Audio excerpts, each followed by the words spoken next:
Now that the government shutdown has officially ended, a lot of Americans are breathing a sigh of relief, especially those who are worried about their finances. But this is also a good time to take another look at your retirement savings. What should you do and not do with your 401k?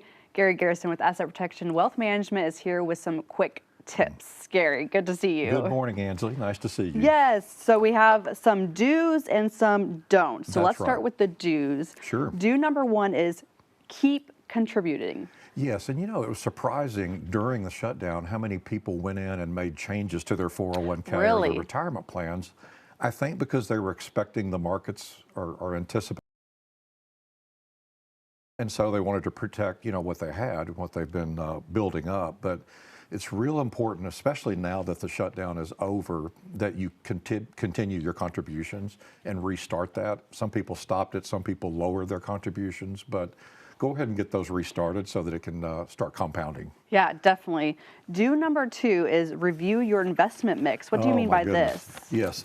So what people tend to do is they get panicked because the market, there's a little bit of volatility in the market during that time. Not bad, but a little bit. And so people panic and they move things to cash or a money market because they don't want to take the risk, or they want to wait until the shutdown is over and then get back in the market.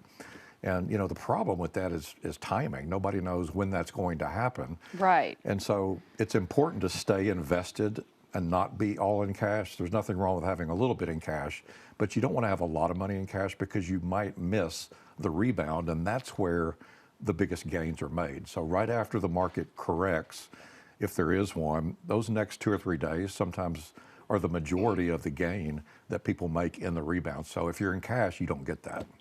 So what's the mindset of pulling out cash to just reinvest later when the market's better? Wouldn't you want to just keep it in? Yes, and 401ks are long-term investments. Right. I mean, you don't want to use it as sort of a place to take money out and put money back in like a savings account. It is a long-term investment, and you want to leave the money in there. And the thing is, if you're in cash, you're not going to get any growth. Right. Excuse me. So that's going to be the issue if you park it in cash. Yeah. But they're trying to avoid any potential losses. So they're trying to avoid. If it's in cash and the market drops or crashes, you still have your money in cash. So that's kind of the theory behind it. Okay, gotcha. Do number three is update your beneficiaries. Yes, and this is the big one. I was talking to an attorney friend of mine, a neighbor last night, and he agreed with all this. He's like, yeah, trust and wills are important and they're really good to have. They are.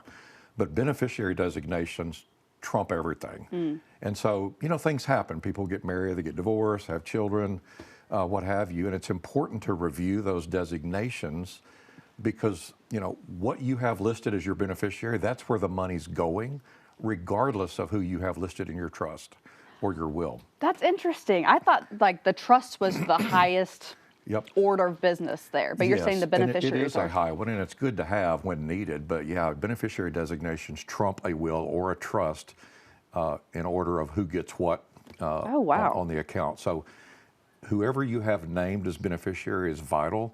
A lot of people think, oh, I took care of that in my trust. I put my wife or my grandkid or whatever, but they didn't change their beneficiary.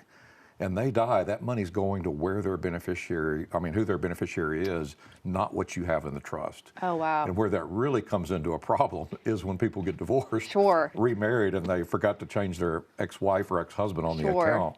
That can get really sticky. Yes. So it's just a good point, and it's a good time after a shutdown like that when you're thinking about your 401k to just go in and make sure your designations are how they're supposed to be. Absolutely. Okay, let's focus on the don'ts now. So don't pull money out early. Yep.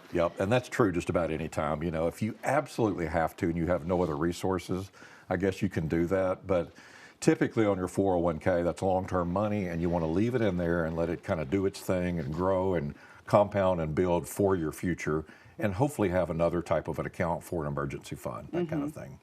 Number two, don't try to time the market. Yes, and I was alluding to that a minute ago when we're talking about parking money in cash. Nobody can time the market, excuse me.